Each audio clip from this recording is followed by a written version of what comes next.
ਅੱਜ ਦੇ ਇਸ ਪਵਿੱਤਰ ਸ਼ਬਦ ਵਿੱਚ ਚਾਰ ਯੁੱਗਾਂ ਦੀ ਗੱਲ ਕੀਤੀ।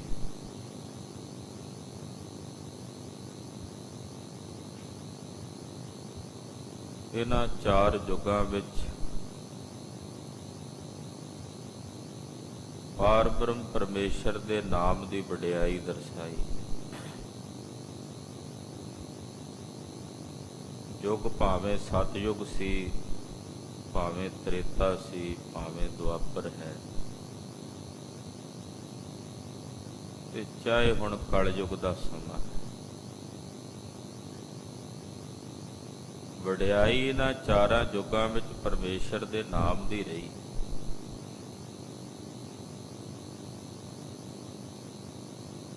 ਸੂਰਜ ਪ੍ਰਕਾਸ਼ ਦੀ ਕਥਾ ਵਿੱਚ ਇੱਕ ਬਚਨ ਆਉਂਦਾ ਧੰਨ ਗੁਰੂ ਅਰਜਨ ਦੇਵ ਸਾਹਿਬ ਦੇ ਇਤਿਹਾਸ ਵਿੱਚ ਕਿ ਸਿੱਖਾਂ ਨੇ ਬੇਨਤੀ ਕੀਤੀ, ਮਹਾਰਾਜ ਜੇ ਨਾਮ ਦੀ ਵਡਿਆਈ ਚਾਰਾਂ ਯੁੱਗਾਂ ਵਿੱਚ ਹੈ, ਫਿਰ ਉਹਨਾਂ ਯੁੱਗਾਂ ਦੇ ਵਿੱਚ ਜਿਹੜੇ ਹੋਰ ਕਰਮ ਕਾਂਡ ਨੇ ਉਹਨਾਂ ਦੀ ਬਹੁਲਤਾ ਕਿਉਂ ਸੀ? ਹੋਰ ਜਿਹੜੇ ਕਰਮ ਕਾਂਡ ਕਰਨ ਵਾਸਤੇ ਉਹਨਾਂ ਯੁੱਗਾਂ 'ਚ ਕਹੇ ਜਾਂਦੇ ਸਨ,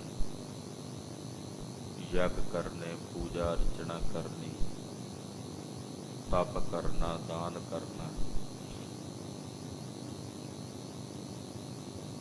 ਜੇ ਨਾਮ ਨਹੀਂ ਮੁਕਤੀ ਦੇਣੀ ਸੀ, ਫਿਰ ਬਾਕੀ ਦੇ ਕਰਮ ਕਾਂਡਾਂ ਦੀ ਜ਼ਰੂਰਤ ਕੀ ਸੀ?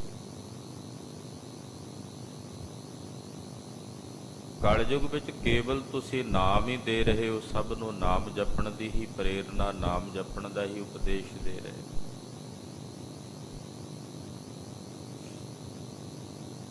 ਤੋ ਜਗਤ ਗੁਰੂ ਗੁਰੂ ਅਰਜਨ ਦੇਵ ਸਾਹਿਬ ਜੀ ਨੇ ਸਿੱਖਾਂ ਦੇ ਇਸ ਸਵਾਲ ਦਾ ਬੜਾ ਪਿਆਰਾ ਜਵਾਬ ਦਿੱਤਾ। ਸਤਿਗੁਰਾਂ ਨੇ ਉਦਾਹਰਣ ਦਿੱਤੀ। ਇੱਕ ਸ਼ਾਹੂਕਾਰ ਸੀ, ਸੇਠ ਸੀ। ਉਸ ਸ਼ਾਹੂਕਾਰ ਦੇ ਪੇਟ ਵਿੱਚ ਇੱਕਦਮ ਸੂਲ ਉੱਠਿਆ, ਬੜੀ ਭਿਆਨਕ ਦਰਦ ਉੱਠੀ ਕਿ ਨਾ ਬਰਦਾਸ਼ਤ ਕਰਨ ਯੋਗ ਸੀ। ਉਹ ਸ਼ਾਹੂਕਾਰ ਉਸ ਦਰਦ ਨਾਲ ਕਰਾਉਂਦਾ ਹੋਇਆ, ਪੇਟ ਦੀ ਦਰਦ ਨਾਲ ਇਕੱਠਾ ਹੋਇਆ ਆਪਣੇ ਨਗਰ ਦੇ ਇੱਕ ਸਿਆਣੇ ਵੈਦ ਕੋਲ, ਡਾਕਟਰ ਕੋਲ, ਵੈਦ ਕੋਲ ਪਹੁੰਚਿਆ। ਵੈਦ ਨੂੰ ਉਹਨੇ ਆ ਕੇ ਆਪਣਾ ਦਰਦ ਦੱਸਿਆ ਵੀ ਮੈਂ ਪੇਟ ਦੇ ਦਰਦ ਨਾਲ ਮਰਦਾ ਜਾ ਰਿਹਾ। ਵੈਦ ਬੜਾ ਸਿਆਣਾ ਸੀ, ਉਹਨੇ ਸ਼ਾਹੂਕਾਰ ਦੀ ਬਾਂਹ ਫੜੀ, ਨਬਜ਼ ਵੇਖੀ। ਨਬਜ਼ ਵੇਖ ਕੇ ਉਹਨੇ ਪਰਖ ਕੀਤੀ ਵੀ ਇਹਨੂੰ ਬਿਮਾਰੀ ਕੀ ਹੈ, ਰੋਗ ਕੀ ਹੈ, ਇਹਦੇ ਪੇਟ 'ਚ ਦਰਦ ਕਿਉਂ ਹੋ ਰਿਹਾ ਹੈ। ਤਾਂ ਉਹਨੇ ਜਾਣਿਆ ਵੀ ਇਹਨੂੰ ਕੇਵਲ ਵਾਤ ਦਾ ਰੋਗ ਹੈ, ਵਾਤ ਰੋਗ ਹੈ। ਆਯੁਰਵੇਦ ਵਿੱਚ ਤ੍ਰਿਦੋਸ਼ ਮੰਨੇ ਜਾਂਦੇ ਨੇ, ਵਾਤ, ਕਫ ਤੇ ਪਿੱਤ। ਉਹਨੇ ਵੇਖਿਆ ਵੀ ਇਹਨੂੰ ਵਾਤ ਹੈ, ਪਰ ਇਹ ਜਿਹੜਾ ਵਾਤ ਦਾ ਰੋਗ ਹੈ, ਇਹਦੇ ਪੇਟ ਦੀ ਜਿਹੜੀ ਦਰਦ ਹੋ ਰਹੀ ਹੈ ਉਸੇ ਕਰਕੇ ਹੋ ਰਹੀ। ਪਰ ਇਹ ਦਰਦ ਕੇਵਲ ਅਜਵੈਣ ਖਾਣ ਨਾਲ ਠੀਕ ਹੋ ਸਕਦੀ, ਜੇ ਅਜਵੈਣ ਖਾ ਲਏ ਤੇ ਠੀਕ ਹੋ ਜਾਏ।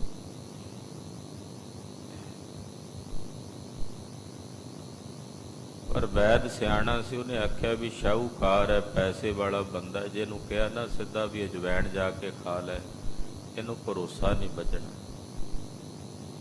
ਇਹਨੇ ਕਹਿਣਾ ਵੀ ਤੂੰ ਕਾਹਦਾ ਡਾਕਟਰ ਹੈ, ਜੇ ਅਜਵੈਣ ਨਾਲ ਹੀ ਠੀਕ ਹੋਣਾ, ਅਜਵੈਣ ਤਾਂ ਮੇਰੇ ਘਰ 'ਚ ਵੀ ਪਈ ਹੈ, ਤੂੰ ਕੋਈ ਆਪਣੇ ਕੋਲੋਂ ਦਵਾਈ ਦੇ। ਵੈਦ ਨੇ ਇਹਦਾ ਭਰੋਸਾ ਬੁਝਾਉਣ ਲਈ, ਵੀ ਇਹਦਾ ਭਰੋਸਾ ਵੱਧ ਜਾਏ, ਉਹ ਆਪਣੇ ਘਰ ਦੇ ਚੁੱਲ੍ਹੇ ਦੇ ਵਿੱਚੋਂ ਜਾ ਕੇ ਸਵਾਹ ਦੀ ਇੱਕ ਪੁੜੀ ਬੰਨ੍ਹ ਲਿਆ।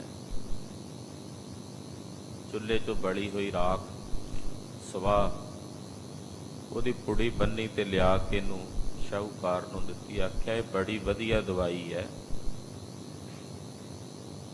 ਇਹਨੂੰ ਖਾਂਦਿਆਂ ਸਾਰ ਤੇਰਾ ਪੇਟ ਦਾ ਦਰਦ ਠੀਕ ਹੋ ਜਾਏਗਾ, ਪਰ ਇਹ ਖਾਣੀ ਅਜਵਾਇਣ ਨਾਲ ਮਿਲਾ ਕੇ ਹੈ।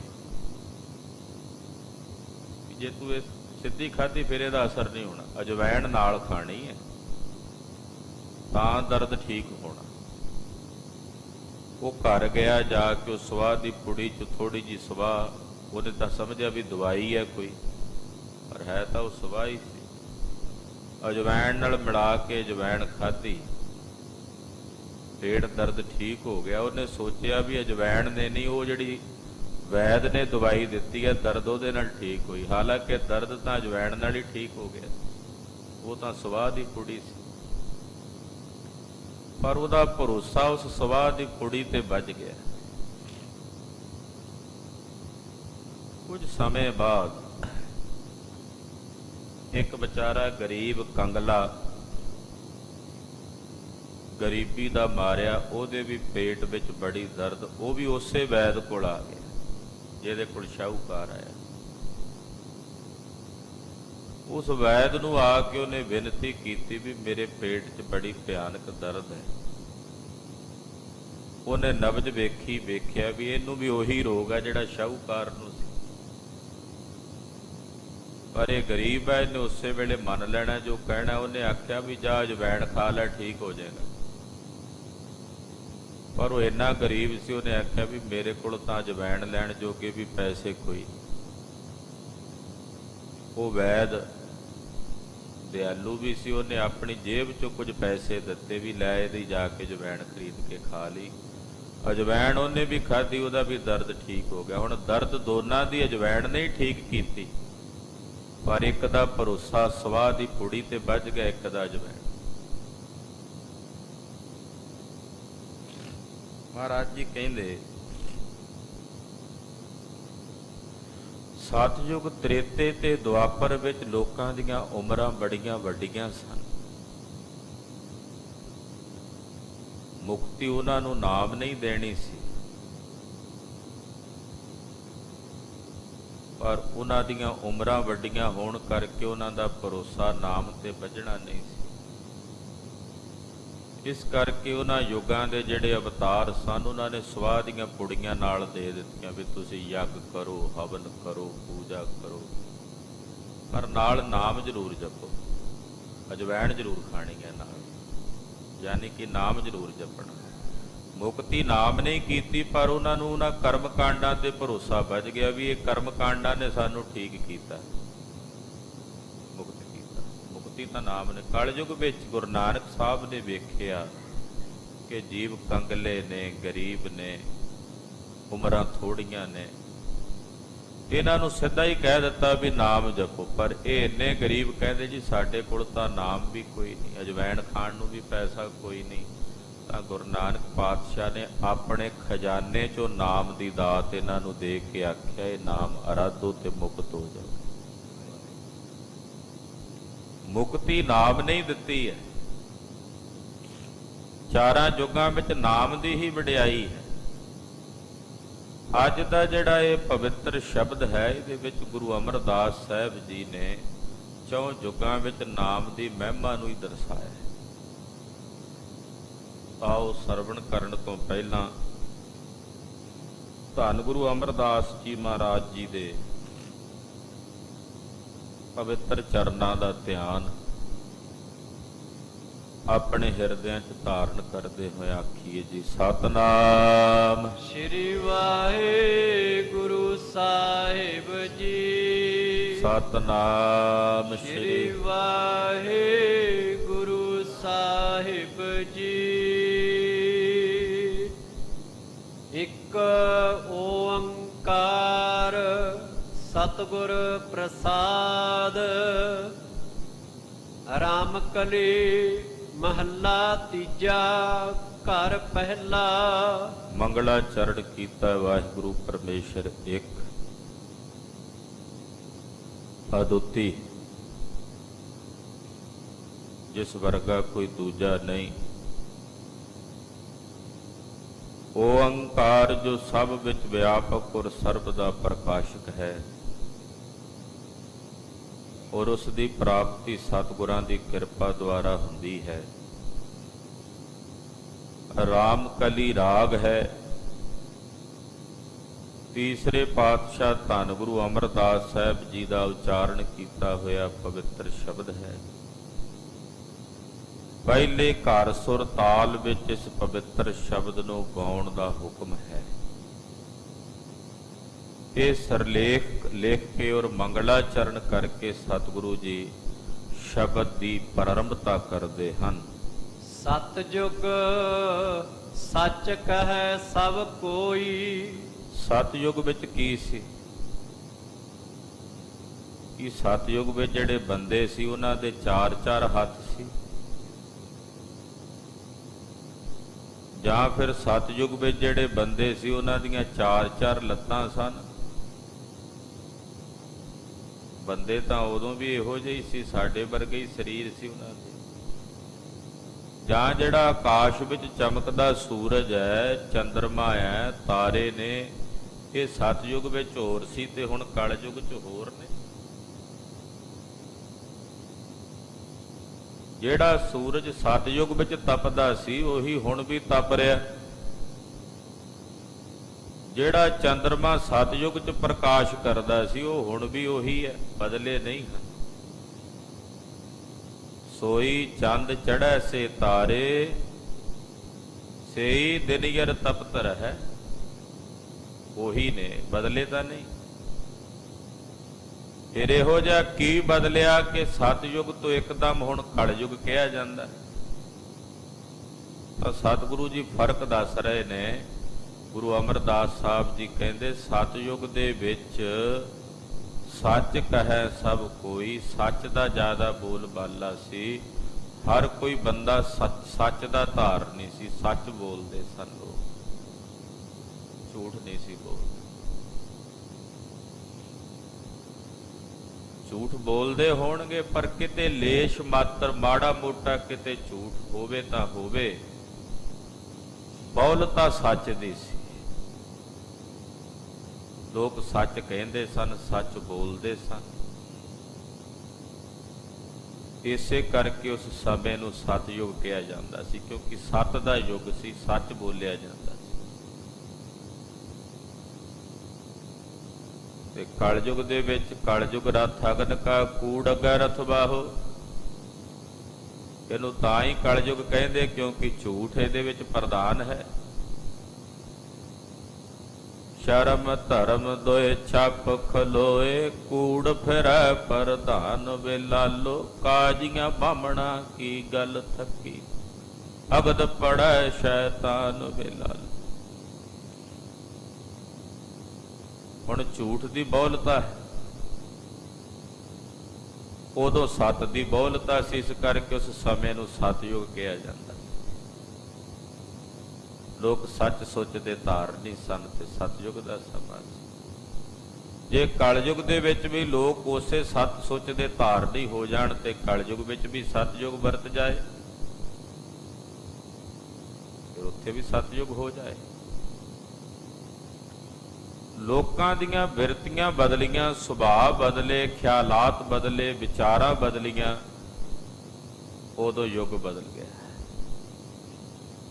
ਅਕਸਰ ਤੁਸੀਂ ਬਜ਼ੁਰਗਾਂ ਨੂੰ ਵੀ ਕਹਿੰਦੇ ਸੁਣਿਆ ਹੋਵੇਗਾ, ਕਹਿੰਦੇ ਜੀ ਸਾਡੇ ਸਮੇਂ ਤੋਂ ਲੈ ਕੇ ਹੁਣ ਤੱਕ ਤਾਂ ਯੁੱਗ ਬਦਲ ਗਿਆ। ਹਾਲੇ 20-50 ਸਾਲ ਪਹਿਲਾਂ ਕੁਝ ਹੋਰ ਵਰਤਾਰਾ ਸੀ, ਅੱਜ ਤਾਂ ਯੁੱਗ ਹੀ ਬਦਲ ਗਿਆ। ਉਹ ਵੀ ਕਹਿੰਦੇ ਯੁੱਗ ਹੀ ਬਦਲ ਗਿਆ। ਸਾਡੇ ਵੇਲਿਆਂ ਵਿੱਚ ਜਿੱਦਾਂ ਦਾ ਭੋਲਾ ਭਾਲਾ ਸੁਭਾਅ ਲੋਕਾਂ ਦਾ ਸੀ, ਖਾਣ ਪੀਣ ਸ਼ੁੱਧ ਸੀ, ਹੁਣ ਉਹ ਨਹੀਂ ਰਿਹਾ, ਬਦਲ ਗਿਆ, ਯੁੱਗ ਬਦਲ ਗਿਆ। ਉਹ ਕਹਿੰਦੇ ਤੇ ਅੱਜ ਤੋਂ ਲੱਖਾਂ ਸਾਲ ਪਹਿਲਾਂ ਦੀ ਗੱਲ ਕਰੀਏ ਤੇ ਕਿੱਦਾਂ ਦਾ ਯੁੱਗ ਹੋਵੇਗਾ। ਸੁਭਾਅ ਬਦਲੇ ਨਾ, ਖਿਆਲਾਤ ਬਦਲੇ, ਵਿਚਾਰਾਂ ਬਦਲੀਆਂ ਤੇ ਯੁੱਗ ਬਦਲ ਗਿਆ। ਸਤਿਯੁਗ ਦੇ ਵਿੱਚ ਸਭ ਸੱਚ ਕਹਿੰਦੇ ਸਨ, ਸੱਚ ਜ਼ਿਆਦਾ ਬੋਲਿਆ ਜਾਂਦਾ ਸੀ ਹਰ ਜਗ੍ਹਾ ਤੇ। ਹਾਂਜੀ, ਘਰ ਘਰ ਭਗਤ ਗੁਰਮੁਖ ਹੋਈ। ਘਰ ਘਰ ਵਿੱਚ ਗੁਰਮੁਖ ਸਨ। ਘਰ ਘਰ ਵਿੱਚ ਪਰਮੇਸ਼ਰ ਦੀ ਭਗਤੀ ਸੀ। ਰੱਬ ਦੀ ਇਬਾਦਤ ਕੀਤੀ ਜਾਂਦੀ ਸੀ, ਬੰਦਗੀ ਕੀਤੀ ਜਾਂਦੀ ਸੀ। ਸਤਿਯੁਗ ਦੇ ਵਿੱਚ ਇਹ ਵਰਤਾਰਾ ਸੀ। ਜਦੋਂ ਗੁਰੂ ਨਾਨਕ ਪਾਤਸ਼ਾਹ ਨੇ ਅਵਤਾਰ ਧਾਰਿਆ, ਸਤਿਗੁਰਾਂ ਨੇ ਵੀ ਘਰ ਘਰ ਵਿੱਚ ਸਤਿਯੁਗ ਵਰਤਾ ਦਿੱਤਾ ਸੀ। ਕਲਯੁਗ ਵਿੱਚ ਹੀ ਸਤਿਯੁਗ ਲਾ ਦਿੱਤਾ ਸੀ। ਜਦੋਂ ਘਰ ਘਰ ਅੰਦਰ ਧਰਮਸਾਲ ਹੋਆ ਕੀਰਤਨ ਸਦਾ, ਇਹ ਜਦੋਂ ਮਹਾਰਾਜ ਜੀ ਨੇ ਕਲਾ ਵਰਤਾਈ ਨਾ, ਘਰ ਘਰ ਚ ਕੀਰਤਨ ਹੋਣ ਲੱਗਾ। ਕਲਯੁਗ ਚ ਵੀ ਸਤਿਯੁਗ ਵਰਤਾ ਦਿੱਤਾ ਗੁਰੂ ਨਾਨਕ ਸਾਹਿਬ ਨੇ। ਇਸ ਕਰਕੇ ਸਤਿਯੁਗ ਦੇ ਵਿੱਚ ਕਹਿੰਦੇ ਘਰ ਘਰ ਵਿੱਚ ਪਰਮੇਸ਼ਰ ਦੀ ਭਗਤੀ ਸੀ। ਔਰ ਉਹ ਭਗਤੀ ਗੁਰੂ ਦੇ ਮੁਖ ਦੁਆਰਾ ਪ੍ਰਾਪਤ ਕਰਕੇ ਫੇਰ ਕੀਤੀ ਜਾਂਦੀ ਸੀ। ਗੁਰਮੁਖ ਹੋਈ, ਗੁਰਮੁਖ ਹੋ ਕੇ ਫਿਰ ਘਰ ਘਰ ਵਿੱਚ ਉਹ ਭਗਤੀ ਕੀਤੀ ਜਾਂਦੀ ਸੀ। ਅਕਾਲ ਪੁਰਖ ਦੀ ਬੰਦਗੀ ਕੀਤੀ ਜਾਂਦੀ ਸੀ। ਸਤਿਯੁਗ ਧਰਮ ਪੈਰ ਹੈ ਚਾਰ। ਸਤਿਯੁਗ ਵਿੱਚ ਧਰਮ ਦੇ 4 ਪੈਰ ਸੀ। ਧਰਮ 4 ਪੈਰਾਂ ਤੇ ਖੜਿਆ ਸੀ। ਉਹ 4 ਪੈਰ ਕਿਹੜੇ ਨੇ? ਸਤ, ਤਪ, ਦਾਨ ਤੇ ਦਇਆ। ਕਈ ਕਹਿੰਦੇ ਆ ਵੀ ਸਤ, ਯੱਗ, ਪੂਜਾ ਤੇ ਦਾਨ, ਇਹ 4 ਪੈਰ। ਪਰ ਸੰਪਰਦਾਇ ਗਿਆਨੀਆਂ ਨੇ ਫਰੀਦਕੋਟੀ ਟੀਕੇ ਵਿੱਚ ਜਿਹੜੇ 4 ਪੈਰ ਲਿਖੇ ਨੇ, ਉਹ ਲਿਖੇ ਨੇ ਸਤ, ਤਪ, ਦਾਨ ਤੇ ਦਇਆ। ਇਹ 4 ਪੈਰ ਨੇ ਇਹ ਧਰਮ ਦੇ। ਤੇ ਸਤਿਯੁਗ ਵਿੱਚ 4 ਮੁਕੰਮਲ ਸੀ, ਯਾਨੀ ਕਿ ਧਰਮ ਪੂਰਨ ਤੌਰ ਤੇ ਮੁਕੰਮਲ ਸੀ। ਉਹਦੇ ਚ ਕੋਈ ਊਣਤਾਈ ਨਹੀਂ ਸੀ, ਕਮੀ ਨਹੀਂ ਸੀ। ਧਰਮ ਪੂਰਨ ਤੌਰ ਤੇ ਮੁਕੰਮਲ ਸੀ। ਸਤ ਵੀ ਸੀ, ਤਪ ਵੀ ਸੀ, ਦਾਨ ਵੀ ਸੀ ਤੇ ਦਇਆ ਵੀ ਸੀ। 4 ਪੈਰ ਸਨ ਸਤਿਯੁਗ ਵਿੱਚ। ਹਾਂਜੀ। ਗੁਰਮੁਖ ਬੁਝੈ ਕੋ ਵਿਚਾਰ। ਪਰ ਇਸ ਵਿਚਾਰ ਨੂੰ ਗੁਰੂ ਦੇ ਮੁਖ ਦੁਆਰਾ ਕੋਈ ਵਿਰਲਾ ਬੁੱਝਦਾ ਹੈ, ਹਰ ਕੋਈ ਨਹੀਂ ਜਾਣਦਾ। ਇਸ ਵਿਚਾਰ ਨੂੰ ਕੋਈ ਵਿਰਲਾ ਗੁਰਮੁਖ ਗੁਰੂ ਦੇ ਮੁਖ ਦੁਆਰਾ ਬੁੱਝਦਾ ਹੈ, ਜਾਣਦਾ ਹੈ। ਜੁਗ ਚਾਰੇ ਨਾਮ ਵਡਿਆਈ ਹੋਈ। ਰਹਾਉ ਦੀਆਂ ਪੰਕਤੀਆਂ ਚ ਮਹਾਰਾਜ ਜੀ ਨੇ ਸਪਸ਼ਟ ਕਰ ਦਿੱਤਾ ਹੈ। ਜਿਹੜੀ ਗੱਲ ਮੈਂ ਕਥਾ ਦੀ ਆਰੰਭਤਾ ਵਿੱਚ ਭੂਮਿਕਾ ਵਿੱਚ ਦੱਸੀ, ਗੁਰੂ ਅਰਜਨ ਦੇਵ ਸਾਹਿਬ ਜੀ ਦਾ ਇੱਕ ਪ੍ਰਸੰਗ ਇਤਿਹਾਸ ਦਾ ਦੱਸ ਕੇ, ਉਹ ਇੱਥੇ ਮਹਾਰਾਜ ਜੀ ਸਿੱਧ ਕਰ ਰਹੇ ਨੇ। ਪਾਤਸ਼ਾਹ ਕਹਿੰਦੇ 4 ਯੁੱਗਾਂ ਦੇ ਵਿੱਚ ਵਡਿਆਈ ਪਰਮੇਸ਼ਰ ਦੇ ਨਾਮ ਦੀ ਹੈ। ਯੁੱਗ 4 ਨਾਮ ਵਡਿਆਈ ਹੋਈ। 4 ਯੁੱਗਾਂ ਵਿੱਚ ਨਾਮ ਦੀ ਵਡਿਆਈ ਹੋਈ ਹੈ। ਪਹਿਲਾਂ ਵੀ ਨਾਮ ਦੀ ਮਹਿਮਾ ਸੀ, ਹੁਣ ਵੀ ਅੱਗੇ ਨੂੰ ਵੀ। ਚਾਹੇ ਸਤਿਯੁਗ ਸੀ, ਚਾਹੇ ਤ੍ਰੇਤਾ, ਚਾਹੇ ਦੁਆਪਰ ਤੇ ਚਾਹੇ ਕਲਯੁਗ ਵਿੱਚ ਸੋਭਾ ਪਰਮੇਸ਼ਰ ਦੇ ਨਾਮ ਦੀ ਹੈ। ਹਰੀ ਨਾਮ ਦੀ ਮਹਿਮਾ ਹੈ। ਔਰ ਇਹ ਨਾਮ ਦੀ ਮਹਿਮਾ 4 ਯੁੱਗਾਂ 'ਚ ਹੈ। ਕਲਯੁਗ ਵਿੱਚ ਕੇਵਲ ਪ੍ਰਧਾਨਤਾ ਇਸ ਕਰਕੇ ਦੱਸ ਦਿੱਤੀ ਨਾਮ ਦੀ ਕਿ ਜੀਵ ਕੰਗਲੇ ਨੇ, ਗਰੀਬ ਨੇ, ਉਮਰਾਂ ਥੋੜੀਆਂ ਨੇ, ਤੇ ਸਿੱਧਾ ਕਹਿ ਦਿੱਤਾ ਵੀ ਨਾਮ ਜਪੋ ਤੇ ਮੁਕਤ ਹੋ ਜਾਓਗੇ ਬਈ, ਕਿਉਂਕਿ ਹੋਰ ਕਰਮ ਕਾਂਡ ਕਰਨ ਨੂੰ ਸਮਾਂ ਹੀ ਕੋਈ ਨਹੀਂ। ਜ਼ਿੰਦਗੀ ਇੰਨੀ ਲੰਮੀ ਨਹੀਂ ਹੈ, ਉਮਰਾਂ ਇੰਨੀਆਂ ਲੰਮੀਆਂ ਨਹੀਂ। ਨਾਮ ਜਪੋ ਤੇ ਮੁਕਤ ਹੋ ਜਾਓ। ਇਸ ਕਰਕੇ ਕੱਲ ਕੇਵਲ ਨਾਮ ਆਧਾਰ ਦੀ ਗੱਲ ਕਹੀ ਹੈ। ਪਹਿਲਾਂ ਯੁੱਗਾਂ ਦੇ ਵਿੱਚ ਵੀ ਵਡਿਆਈ ਨਾਮ ਦੀ ਰਹੀ ਹੈ, ਮੁਕਤੀ ਪਰਮੇਸ਼ਰ ਦੇ ਨਾਮ ਨਹੀਂ ਦਿੱਤੀ ਹੈ। ਹਾਂਜੀ। ਜੇ ਨਾਮ ਲਾਗੈ ਸੋ ਮੁਕਤ ਹੋਵੈ, ਗੁਰ ਬਿਨ ਨਾਮ ਨਾ ਪਾਵੈ ਕੋਈ। ਚਾਹੇ ਪਹਿਲਾਂ ਦੇ ਯੁੱਗਾਂ ਦੀ ਗੱਲ ਕਰੀਏ, ਚਾਹੇ ਅੱਜ ਦੇ ਇਸ ਯੁੱਗ ਦੀ ਕਲਯੁਗ ਦੀ ਗੱਲ ਕਰੀਏ, ਜਿਹੜੇ ਪਰਮੇਸ਼ਰ ਦੇ ਨਾਮ ਨਾਲ ਲੱਗੇ ਸੋ ਮੁਕਤ ਹੋ ਗਏ। ਜਿਹੜੇ ਵੀ ਲੱਗੇ ਜਿਨ੍ਹਾਂ ਜਿਨ੍ਹਾਂ ਵੀ ਪਰਮੇਸ਼ਰ ਦੇ ਨਾਮ ਦੀ ਆਰਾਧਨਾ ਕੀਤੀ। ਹੁਣ ਧਰੂ ਵਰਗੇ ਭਗਤ ਜਿਹੜੇ, ਪ੍ਰਹਿਲਾਦ ਜੀ ਵਰਗੇ ਭਗਤ ਸਤਯੁਗ 'ਚ ਹੋਏ ਨੇ, ਨਾਮ ਜਪਿਆ ਤੇ ਮੁਕਤ ਹੋਏ ਨੇ। ਤੇ ਮਹਾਰਾਜ ਜੀ ਨੇ ਉਹਨਾਂ ਦੀਆਂ ਉਦਾਹਰਨਾਂ ਦੇ ਕੇ ਸਾਨੂੰ ਕਿਹਾ ਵੀ ਜੇ ਜਪਣਾ ਤਾਂ ਉਦਾਂ ਜਪੋ ਜਿਵੇਂ ਉਹਨਾਂ ਨੇ ਜਪਿਆ। ਰਾਮ ਜਪੋ ਜੀ ਐਸੇ ਐਸੇ, ਰਾਮ ਜਪੋ ਜੀ ਐਸੇ ਐਸੇ, ਰਾਮ ਜਪੋ ਜੀ ਐਸੇ ਐਸੇ, ਰਾਮ ਜਪੋ ਜੀ ਐਸੇ ਐਸੇ, ਰਾਮ ਜਪੋ ਜੀ ਐਸੇ ਐਸੇ, ਰਾਮ ਜਪੋ ਜੀ ਐਸੇ ਐਸੇ, ਰਾਮ ਜਪੋ ਜੀ ਐਸੇ ਐਸੇ, ਰਾਮ ਜਪੋ ਜੀ ਐਸੇ ਐਸੇ। ਧਰੂ ਪ੍ਰਹਿਲਾਦ ਜਪਿਓ ਹਰ ਜੈਸੇ, ਧਰੂ ਪ੍ਰਹਿਲਾਦ ਜਪਿਓ ਹਰ ਜੈਸੇ, ਧਰੂ ਪ੍ਰਹਿਲਾਦ ਜਪਿਓ ਹਰ ਜੈਸੇ, ਧਰੂ ਪ੍ਰਹਿਲਾਦ ਜਪਿਓ ਹਰ ਜੈਸੇ। ਜਿਵੇਂ ਤਿੰਨਾਂ ਨੇ ਜਪਿਆ, ਧਰੂ ਨੇ ਜਪਿਆ, ਪ੍ਰਹਿਲਾਦ ਨੇ ਜਪਿਆ, ਉਹ ਸਤਯੁਗ ਦੇ ਭਗਤ ਸੀ। ਤੇ ਚਾਹੇ ਤ੍ਰੇਤੇ ਵਿੱਚ ਭਗਤ ਹੋਏ, ਰੱਬ ਦੇ ਪਰਮੇਸ਼ਰ ਦੀ ਬੰਦਗੀ ਕਰਨ ਵਾਲੇ, ਹਨੂਮਾਨ ਸਰ ਗਰੜ ਸਮਾਨਾ, ਸਭ ਪਰਮੇਸ਼ਰ ਦਾ ਨਾਮ ਜਪ ਕੇ ਮੁਕਤ ਹੋਏ। ਤੇ ਚਾਹੇ ਦੁਆਪਰ ਦੀ ਗੱਲ ਕਰੀਏ, ਸੁਦਾਮੇ ਵਰਗੇ ਰੱਬ ਦੀ ਭਗਤੀ ਕਰਕੇ ਨਾਮ ਜਪ ਕੇ ਮੁਕਤ ਹੋਏ। ਦਾਸੀ ਸੁਤ ਜਨ ਬਿਦਰ ਸੁਦਾਮਾ, ਇਹ ਦੁਆਪਰ ਯੁੱਗ ਦੇ ਭਗਤ ਨੇ ਨਾ।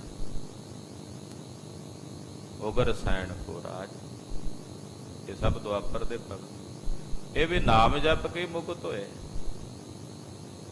ਤੇ ਕਲਯੁਗ ਦੇ ਵਿੱਚ ਕਬੀਰ ਜੀ, ਰਵਿਦਾਸ ਜੀ, ਨਾਮਦੇਵ ਜੀ, ਸੈਣ ਜੀ, ਰਾਮਾਨੰਦ ਜੀ, ਪਰਮਾਨੰਦ ਜੀ, ਸੂਰਦਾਸ ਜੀ, ਜੈਦੇਵ ਜੀ, ਭੀਖਣ ਜੀ, ਫਰੀਦ ਜੀ, ਇਹ ਸਭ ਪਰਮੇਸ਼ਰ ਦਾ ਨਾਮ ਜਪ ਕੇ ਮੁਕਤ ਹੋਏ। ਇਸ ਕਰਕੇ ਜਿਹੜਾ ਜਿਹੜਾ ਵੀ ਨਾਮ ਨਾਲ ਲੱਗਾ ਸੋ ਮੁਕਤ ਹੋਵੇ, ਉਹ ਮੁਕਤ ਹੋ ਗਿਆ। ਪਰ ਨਾਮ ਗੁਰੂ ਤੋਂ ਬਿਨਾ ਕਿਸੇ ਨੂੰ ਪ੍ਰਾਪਤ ਨਹੀਂ ਹੁੰਦਾ। ਗੁਰ ਬਿਨ ਨਾਮ ਨਾ ਪਾਵੇ ਕੋਈ, ਗੁਰੂ ਤੋਂ ਬਿਨਾ ਨਾਮ ਕੋਈ ਪ੍ਰਾਪਤ ਨਹੀਂ ਕਰ ਸਕਦਾ।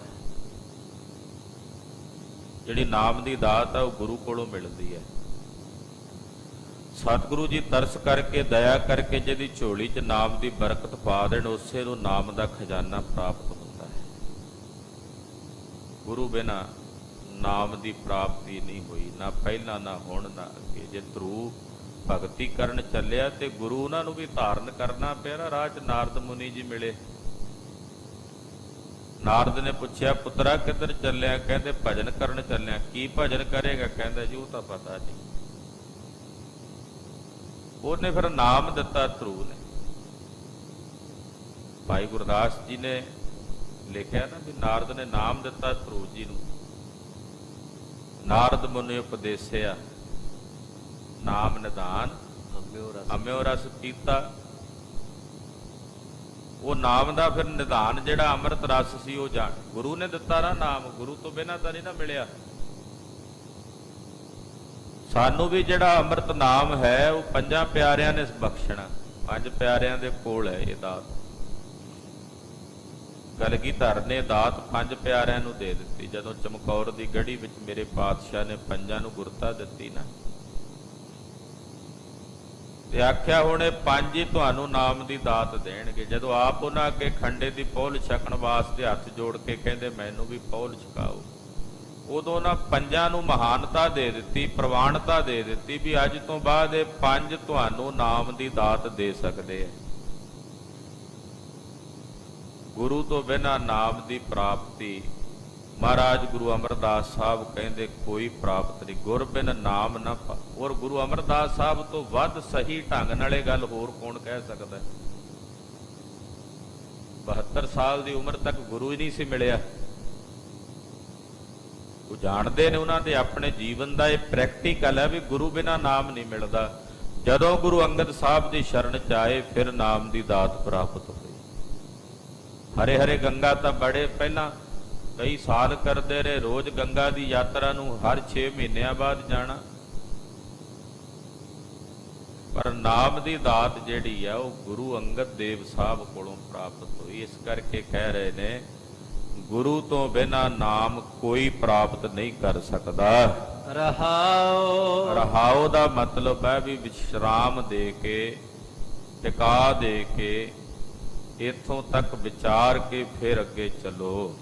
ਤੇਰੇ ਤੈ ਇੱਕ ਕਲ ਕੀਨੀ ਦੂਰ। ਜਦੋਂ ਤ੍ਰੇਤੇ ਦਾ ਸਮਾਂ ਆਇਆ ਉਦੋਂ ਧਰਮ ਦੀ ਇੱਕ ਕਲਾ ਜਾਂਦੀ, ਇੱਕ ਪੈਰ ਜਿਹਨੂੰ ਕਹਿੰਦੇ ਉਹ ਖਿਸਕ ਗਿਆ, ਇੱਕ ਪੈਰ ਇੱਕ ਕਲਾ ਘਟ ਗਈ। ਪਹਿਲਾਂ ਸੱਤ, ਤਪ,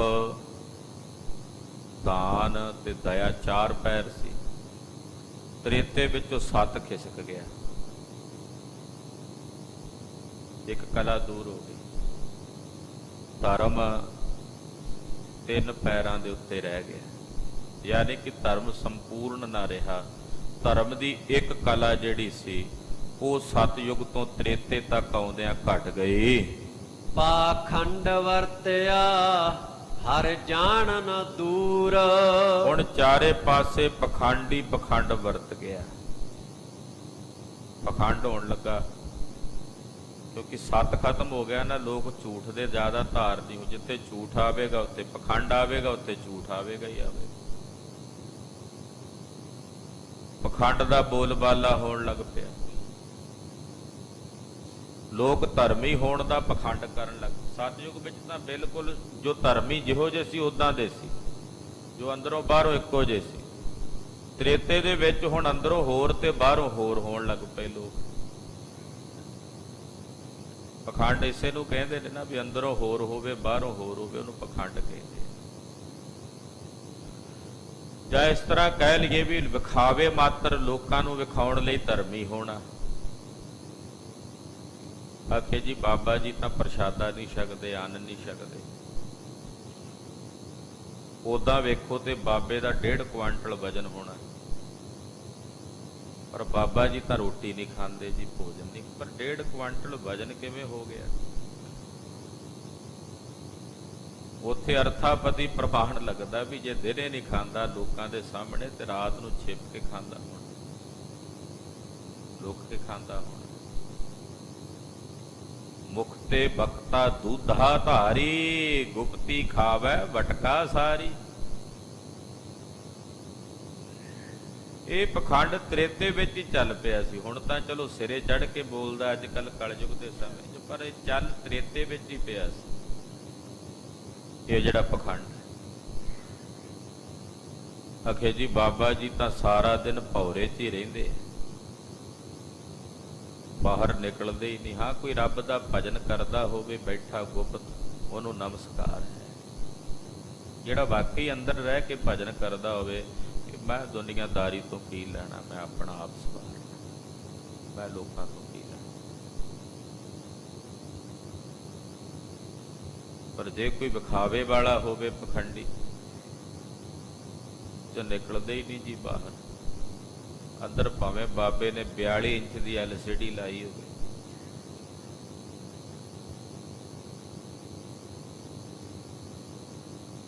ਕਹਿਣ ਤੋਂ ਭਾਵ ਬਾਹਰ ਵਿਖਾਵਾ ਕੁਝ ਹੋਰ ਹੈ, ਅੰਦਰੋਂ ਕੁਝ ਹੋਰ। ਰੱਬ ਦੇ ਪਿਆਰੇ ਤਾਂ ਅੰਦਰੋਂ ਬਾਹਰੋਂ ਇੱਕੋ ਜਿਹੇ। ਬਾਬਾ ਮਿੱਤ ਸਿੰਘ ਜੀ, ਨਿਹੰਗ ਸਿੰਘ, ਇਹੋ ਜਿਹੇ ਮਹਾਂਪੁਰਸ਼ ਮਾਤਾ ਸਾਹਿਬ ਦੇਵਾਂ ਜੀ ਦੇ ਅਸਥਾਨ ਤੇ ਸੇਵਾ ਕੀਤੀ ਉਹਨਾਂ ਨੇ, ਅੰਦਰੋਂ ਬਾਹਰੋਂ ਇੱਕੋ ਜਿਹੇ ਨਿਰਮਲ। ਕੋਈ ਵਿਖਾਵਾ ਨਹੀਂ, ਕੋਈ ਪਖੰਡ ਨਹੀਂ। ਮਖੌਟਾ ਧਾਰੀ ਬੜੇ ਨੇ ਕਲਯੁਗ ਵਿੱਚ ਵੀ। ਉਰੇ ਮੈਂ ਜਿਵੇਂ ਪਹਿਲਾਂ ਦੱਸਿਆ ਵੀ ਅੱਜ ਹੀ ਨਹੀਂ ਚੱਲੇ, ਸਤਯੁਗ ਦੇ ਚੱਲੇ ਹੋਏ। ਉਦੋਂ ਥੋੜੇ ਜਿਹੇ ਘੱਟ ਸੀ, ਹੁਣ ਥੋੜੇ ਜਿਹੇ, ਹੁਣ ਤਾਂ ਬਹੁਤ ਜ਼ਿਆਦਾ ਹੋ ਗਏ ਥਾਂ ਥਾਂ ਤੇ। ਪਰ ਇਹ ਭਾਵੇਂ ਜਿੰਨਾ ਮਰਜ਼ੀ ਪਖੰਡੀ ਪਖੰਡ ਕਰ ਲੈਣ, ਵਿਖਾਵਾ ਕਰ ਲੈਣ, ਆਖਰਕਾਰ ਪਾਜ ਉਗੜ ਕੇ ਲੋਕਾਂ ਦੇ ਸਾਹਮਣੇ ਆ ਹੀ ਜਾਂਦਾ। ਇਹਨਾਂ ਦੇ ਪਰਦੇ ਉਗੜ ਕੇ ਲੋਕਾਂ ਦੇ ਸਾਹਮਣੇ, ਸਮਾਜ ਦੇ ਸਾਹਮਣੇ ਪਰਮੇਸ਼ਰ ਆਪ ਹੀ ਪ੍ਰਗਟ ਕਰ ਦਿੰਦਾ। ਸੌ ਸੁਹਾਗਣ ਦਾ ਜਿਵੇਂ ਪ੍ਰਗਟ ਕੀਤਾ ਨਾ ਗੁਰੂ ਨਾਨਕ ਸਾਹਿਬ ਨੇ, ਏਦਾਂ ਦੇ ਪਤਾ ਨਹੀਂ ਕਲਯੁਗ ਚ ਕਿੰਨੇ ਹੀ 100 ਸੁਹਾਗਣ ਤੁਰੇ ਫਿਰਦੇ। ਤੂੰ ਇੱਥੇ ਸਾਹਿਬ ਕਹਿੰਦੇ ਵੀ ਪਖੰਡ ਵਰਤਿਆ ਹਰ ਜਾਣਨ ਦੂਰ। ਜਦੋਂ ਸਤਯੁਗ ਤੋਂ ਤ੍ਰੇਤਾ ਯੁਗ ਆਇਆ, ਪਹਿਲਾਂ ਤਾਂ ਧਰਮ ਦੀ ਇੱਕ ਕਲਾ ਚਲੀ ਗਈ, ਦੂਜਾ ਪਖੰਡ ਵਰਤ ਗਿਆ,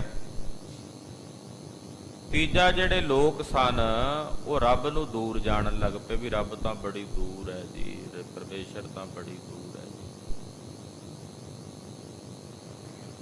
ਆਮ ਕਰਕੇ ਇਹੀ ਕਹਿੰਦੇ ਲੋਕ, ਰੱਬ ਦਾ ਘਰ ਤਾਂ ਬੜੀ ਦੂਰ ਹੈ ਬਈ।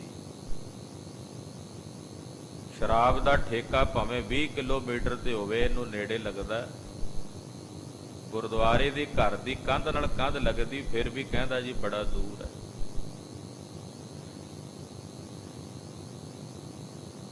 ਮਾੜੇ ਭੈੜੇ ਕਰਮ ਕਰਨ ਵਾਸਤੇ ਭਾਵੇਂ 500 ਮੀਲ ਦਾ ਪੰਧ ਤੈਅ ਕਰਕੇ ਜਾਣਾ ਹੋਵੇ ਤੇ ਨੇੜੇ ਹੈ। ਇਹ ਵਰਤਾਰਾ ਵਰਤ ਗਿਆ ਵੀ ਰੱਬ ਨੂੰ ਦੂਰ ਜਾਣਨ ਲੱਗ ਪਏ।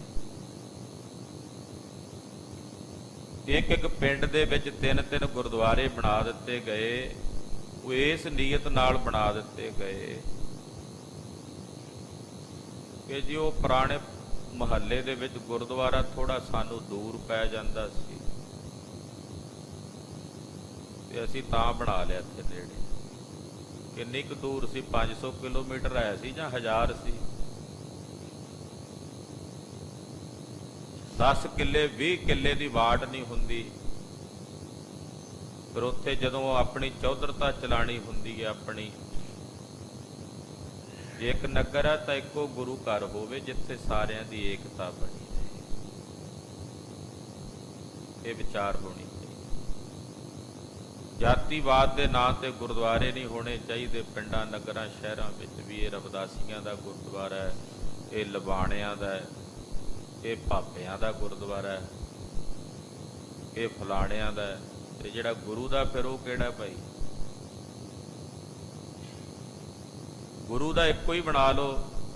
ਨਾ ਭਾਪਿਆਂ ਦਾ ਗੁਰਦੁਆਰਾ ਬਣਾਉਣ ਦੀ ਲੋੜ ਹੈ, ਨਾ ਲਬਾਣਿਆਂ ਦੀ, ਨਾ ਰਵਿਦਾਸੀਆਂ ਦਾ, ਨਾ ਮਜ਼੍ਹਬੀਆਂ ਦਾ।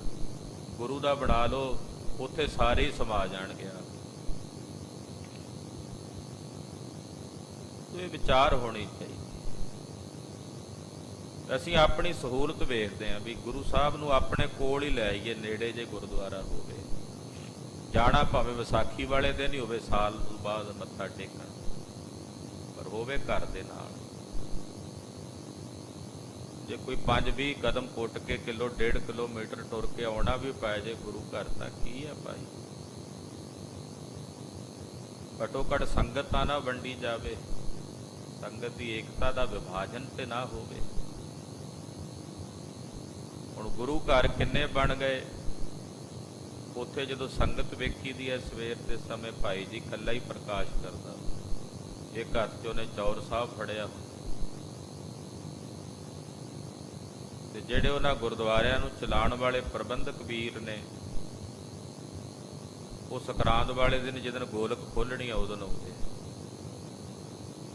ਬਾਕੀ ਇੱਕ ਮਹੀਨਾ ਵੇਖਣਾ ਨਹੀਂ। ਘੱਟੋ ਘੱਟ ਜੇ ਸੰਗਤ ਨਹੀਂ ਆਉਂਦੀ ਤਾਂ ਉਹਨਾਂ ਪ੍ਰਬੰਧਕਾਂ ਦੀ ਜ਼ਿੰਮੇਵਾਰੀ ਵੀ ਭਾਈ ਜੀ ਨਾਲ ਆ ਕੇ ਪ੍ਰਕਾਸ਼ ਕਰਾਉਣ। ਸਵੇਰੇ ਗੁਰਦੁਆਰੇ ਦਾ ਪ੍ਰਧਾਨ ਜਿਹੜਾ ਬਣਾਇਆ ਹੈ ਜਾਂ ਕੋਈ ਖਜ਼ਾਨਚੀ ਬਣਾਇਆ, ਮੈਂਬਰ ਬਣਾਇਆ, ਉਹ ਆਉਣ ਆਪ ਵਾਰੀ ਵਾਰੀ। ਫਿਰ ਤਾਂ ਹੈ ਪ੍ਰਬੰਧਕ, ਵਧੀਆ ਪ੍ਰਬੰਧਕ। ਚੌਧਰਤਾ ਵਾਸਤੇ ਵੱਖਰੇ ਵੱਖਰੇ ਸਥਾਨ ਬਣਾ ਲਏ, ਉੱਥੋਂ ਦੀ ਸੇਵਾ ਦਾ ਖਿਆਲ ਜਿਹੜਾ ਉਹ ਨਹੀਂ। ਗੁਰੂ ਘਰ ਹੋਣ, ਜਿੰਨੇ ਵੀ ਹੋਣ, ਥੋੜੇ ਨੇ, ਪਰ ਜਿੱਥੇ ਨਹੀਂ ਉੱਥੇ ਸਥਾਨ ਬਣਾ।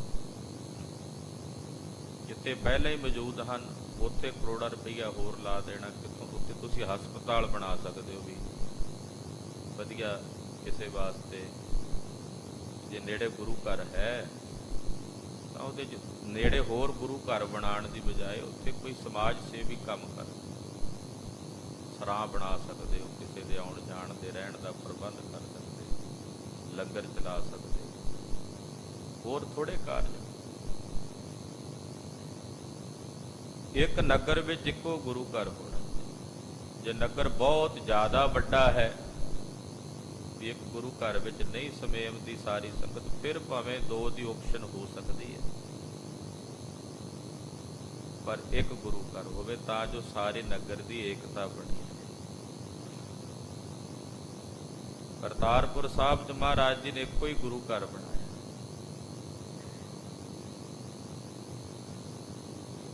ਹਰ ਜਾਣਨ ਦੂਰ, ਗੁਰੂ ਘਰ ਤਾਂ ਭਾਵੇਂ ਅਸੀਂ ਨੇੜੇ ਬਣਾ ਲਏ, ਪਰ ਫਿਰ ਵੀ ਰੱਬ ਨੂੰ ਅਸੀਂ ਦੂਰ ਜਾਣਦੇ ਹਾਂ।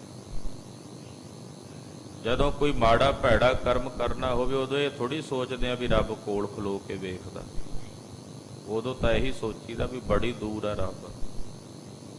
ਇਹ ਗੱਲ ਸਤਿਯੁਗ ਤੋਂ ਬਾਅਦ ਤ੍ਰੇਤੇ ਵਿੱਚ ਹੀ ਚੱਲ ਪਈ।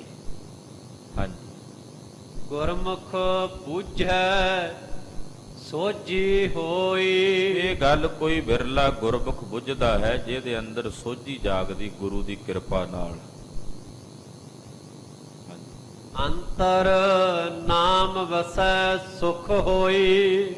ਔਰ ਗੁਰਮੁਖਾਂ ਦੇ ਅੰਦਰ ਨਾਮ ਵਸਦਾ, ਤੇ ਜਿਨ੍ਹਾਂ ਦੇ ਹਿਰਦਿਆਂ 'ਚ ਨਾਮ ਵਸਦਾ ਸੁਖ ਹੋਈ, ਉਹਨਾਂ ਦੇ ਅੰਦਰ ਸੁਖ ਵਰਤਦਾ, ਉਹ ਸੁਖੀ ਹੋ ਜਾਂਦੇ ਹਨ।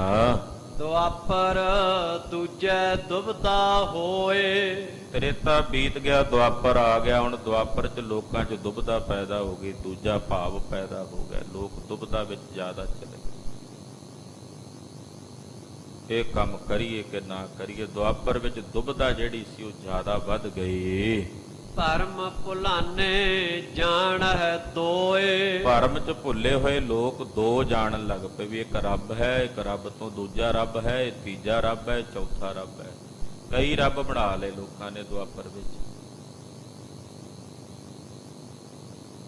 ਕਈਆਂ ਨੇ ਪਾਹਨ ਨੂੰ ਹੀ ਰੱਬ ਬਣਾ ਲਿਆ, ਕਈਆਂ ਨੇ ਦਿਸ਼ਾਵਾਂ ਵਿੱਚ ਹੀ ਰੱਬ ਮੁਕਰਰ ਕਰ ਲਏ। ਫਲਾਣੀ ਦਿਸ਼ਾ 'ਚ ਰੱਬ ਹੈ, ਦੂਜੀ ਦਿਸ਼ਾ ਵਿੱਚ ਰੱਬ ਹੈ, ਇੱਧਰ ਸਾਡਾ ਰੱਬ ਹੈ, ਇੱਧਰ ਤੁਹਾਡਾ ਰੱਬ ਹੈ। ਏਦਾਂ ਦੋ ਬਣਾ ਲਏ, ਦੁਬਦਾ ਪੈਦਾ ਹੋ ਗਈ ਲੋਕਾਂ 'ਚ। ਦੁਆਪਰ ਧਰਮ ਦੋਏ ਪੈਰ ਰਖਾਏ। ਦੁਆਪਰ ਵਿੱਚ ਧਰਮ ਦੇ ਦੋ ਪੈਰ ਰਹਿ ਗਏ। ਸਤ ਤੇ ਤਪ ਜਾਂਦੇ ਰਹੇ, ਦਾਨ ਤੇ ਦਇਆ ਰਹਿ ਗਏ, ਬਸ ਦੋ। ਇੱਕ ਦਾਨ ਰਹਿ ਗਿਆ, ਦੂਜਾ ਦਇਆ ਰਹਿ ਗਈ। ਇਹ ਦੋ ਹੀ ਪੈਰ ਦੁਆਪਰ ਦੇ ਵਿੱਚ ਰਹਿ ਗਏ ਟਿਕ ਕੇ। ਗੁਰਮੁਖ ਹੋਵੇ ਤਾਂ ਨਾਮ ਦ੍ਰਿੜਾਏ। ਹੁਣ ਕੋਈ ਗੁਰਮੁਖ ਹੋਵੇ ਤਾਂ ਹੀ ਉਹਦੇ ਅੰਦਰ ਪਰਮੇਸ਼ਰ ਦਾ ਨਾਮ ਦ੍ਰਿੜ ਕਰਦਾ ਹੈ। ਕਲਯੁਗ ਧਰਮ ਕਲਾ ਇੱਕ ਰਹਾਏ। ਕਲਯੁਗ ਵਿੱਚ ਧਰਮ ਦਾ ਇੱਕੋ ਪੈਰ ਰਹਿ ਗਿਆ, ਲੰਗੜਾ ਹੋ ਗਿਆ ਧਰਮ। ਬਿਲਕੁਲ ਇੱਕ ਪੈਰ ਰਹਿ ਗਿਆ, ਕਿਹੜਾ? ਦਇਆ ਦਾ। ਉਹ ਵੀ ਡਾਵਾਂ ਡੋਲ, ਉਹ ਵੀ ਡਾਵਾਂ ਡੋਲ ਹੀ ਸੀ। ਹੁਣ ਜਦੋਂ ਦਇਆ ਵੀ ਨਾ ਰਹੀ ਤੇ ਧਰਮ ਖਿਸਕਣ ਲੱਗਾ, ਧਸਣ ਲੱਗਾ। ਫਿਰ ਉਹਨੇ ਅਰਦਾਸ ਕੀਤੀ, ਅਕਾਲ ਪੁਰਖ ਜੀ ਕਿਰਪਾ ਕਰੋ।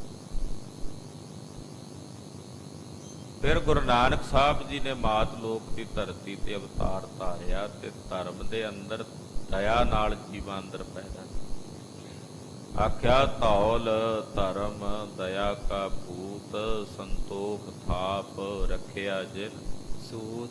ਦਇਆ ਨਾਲ ਚਾਹੀਦੀ। ਦਇਆ ਦਾ ਜਿਹੜਾ ਪਹਿਰਾ ਹੈ ਨਾ, ਇਹ ਮਹਾਰਾਜ ਜੀ ਨੇ ਵਧਾਇਆ। ਨਹੀਂ ਤਾਂ ਇੱਕ ਪੈਰ ਇਹ ਰਹਿ ਗਿਆ, ਉਹ ਵੀ ਲੰਗੜਾ ਹੀ ਹੋ ਗਿਆ ਪ੍ਰਕਾਰ ਦਾ ਧਰਮ। ਯਾਨੀ ਕਿ ਤਿੰਨ ਹਿੱਸੇ ਸ਼ਕਤੀ ਜਿਹੜੀ ਧਰਮ ਦੀ ਘਟ ਗਈ ਕਲਯੁਗ 'ਚ, ਇੱਕ ਹਿੱਸਾ ਰਹਿ ਗਈ। ਤਿੰਨ ਹਿੱਸੇ ਸ਼ਕਤੀ ਜਿਹੜੀ ਸੀ ਧਰਮ ਦੀ, ਉਹ ਘਟ ਗਈ। ਇੱਕ ਪੈਰ ਚੱਲੈ ਮਾਇਆ ਮੋਹ ਵਧਾਏ। ਹੁਣ ਇੱਕ ਪੈਰ ਤੇ ਚੱਲਦਾ ਧਰਮ, ਤੇ ਲੋਕਾਂ ਦੇ ਅੰਦਰ ਮਾਇਆ ਦਾ ਮੋਹ, ਜਿਹੜੀ ਮਾਇਆ ਦੀ ਮਮਤਾ, ਉਹ ਵੱਧ ਗਈ। ਮਾਇਆ ਮਨੋ ਨਾ ਵਿਸਰੈ ਮੰਗੈ ਦਮਾ ਦਮ ਵਾਲੀ ਬਿਰਤੀ ਬਣ ਗਈ। ਮਾਇਆ ਮੋਹ ਅਤ ਗੁਬਾਰ, ਮਾਇਆ ਦੇ ਮੋਹ ਦਾ ਅਤ ਗੁਬਾਰ ਜਿਹੜਾ ਸੀ, ਅੰਧਕਾਰ ਸੀ, ਉਹ ਜੀਵਾਂ ਦੇ ਹਿਰਦੇ 'ਚ ਪ੍ਰਬਲ ਹੋ ਗਿਆ। ਸਤਿਗੁਰ ਭੇਟੈ ਨਾਮ ਉਧਾਰ, ਜਿਹੜੇ ਸਤਿਗੁਰਾਂ ਨੂੰ ਮਿਲਦੇ ਆ ਉਹਨਾਂ ਨੂੰ ਨਾਮ ਮਿਲਦਾ ਹੈ। ਨਾਮ ਨਾਲ ਮਿਲ ਕੇ ਜੀਵ ਦਾ ਇਸ ਸੰਸਾਰ ਤੋਂ ਉਧਾਰ ਹੁੰਦਾ ਹੈ। ਜਿਹੜੇ ਗੁਰੂ ਨਾਲ ਮਿਲੇ ਕਲਯੁਗ ਵਿੱਚ ਉਹਨਾਂ ਨੂੰ ਨਾਮ ਪ੍ਰਾਪਤ ਹੋਇਆ ਤੇ ਨਾਮ ਨਾਲ ਉਹਨਾਂ ਜੀਵਾਂ ਦਾ ਉਧਾਰ ਹੋਇਆ।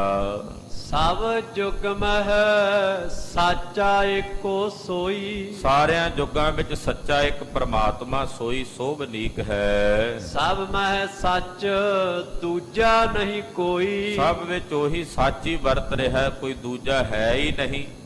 ਚਾਹੇ ਸਤਿਯੁਗ ਤ੍ਰੇਤਾ ਦੁਆਪਰ ਸੀ, ਚਾਹੇ ਕਲਯੁਗ ਹੈ, ਵਰਤਦਾ ਸਾਰਿਆਂ ਵਿੱਚ ਉਹ ਸੱਚਾ ਪ੍ਰਮਾਤਮਾ ਹੀ ਹੈ। ਸਾਚੀ ਕੀਰਤ ਸੱਚ ਸੁਖ ਹੋਈ, ਉਹਦੀ ਕੀਰਤੀ ਵੀ ਸੱਚੀ ਹੈ ਤੇ ਕੀਰਤੀ ਕਰਕੇ ਪ੍ਰਮਾਤਮਾ ਦੀ ਸੱਚਾ ਸੁਖ ਹੁੰਦਾ ਹੈ। ਗੁਰਮੁਖ ਨਾਮ ਵਖਾਣੈ ਕੋਈ, ਕੋਈ ਬਿਰਲਾ ਗੁਰਮੁਖ ਪਰਮੇਸ਼ਰ ਦੇ ਨਾਮ ਨੂੰ ਵਖਾਣਦਾ ਹੈ, ਪਰਮੇਸ਼ਰ ਦੇ ਨਾਮ ਨੂੰ ਆਰਾਧਦਾ ਹੈ। ਸਭ ਜੁਗ ਮਹਿ ਨਾਮ ਊਤਮ ਹੋਈ, ਸਾਰਿਆਂ ਯੁੱਗਾਂ ਵਿੱਚ ਇੱਕ ਪਰਮੇਸ਼ਰ ਦਾ ਨਾਮ ਹੀ ਉੱਤਮ ਤੇ ਸ੍ਰੇਸ਼ਟ ਹੈ। ਗੁਰਮੁਖ ਬਿਰਲਾ ਬੁਝੈ ਕੋਈ, ਕੋਈ ਬਿਰਲਾ ਗੁਰਮੁਖ ਹੀ ਇਸ ਗੱਲ ਨੂੰ ਬੁੱਝਦਾ ਹੈ, ਜਾਣਦਾ ਹੈ। ਹਰ ਨਾਮ ਧਿਆਏ ਭਗਤ ਜਨ ਸੋਈ, ਜਿਹੜੇ ਹਰੀ ਦੇ ਨਾਮ ਨੂੰ ਧਿਆਉਂਦੇ ਨੇ ਉਹੀ ਭਗਤ ਹਨ, ਉਹੀ ਰੱਬ ਦੇ ਜਨ ਹਨ, ਪਰਮੇਸ਼ਰ ਦੇ ਪਿਆਰੇ ਹਨ। ਨਾਨਕ ਜੁਗ ਜੁਗ ਨਾਮ ਵਡਿਆਈ ਹੋਈ। ਧੰਨ ਗੁਰੂ ਅਮਰਦਾਸ ਸਾਹਿਬ ਜੀ ਕਹਿੰਦੇ ਹਰ ਯੁੱਗ ਵਿੱਚ ਪਰਮੇਸ਼ਰ ਦੇ ਨਾਮ ਦੀ ਵਡਿਆਈ ਹੈ। ਭਾਵੇਂ ਸਤਿਯੁਗ ਸੀ, ਤ੍ਰੇਤਾ ਦੁਆਪਰ ਕਲਯੁਗ, ਚੌਂ ਯੁੱਗਾਂ ਵਿੱਚ ਪਰਮੇਸ਼ਰ ਦੇ ਨਾਮ ਦੀ ਵਡਿਆਈ ਹੀ ਹੈ ਪ੍ਰਗਟ ਹੋ ਰਹੀ। ਐਸਾ ਅੰਮ੍ਰਿਤ ਨਾਮ ਸਾਡੇ ਸਾਰਿਆਂ ਦੇ ਹਿਰਦਿਆਂ ਵਿੱਚ ਵਸ ਜਾਵੇ।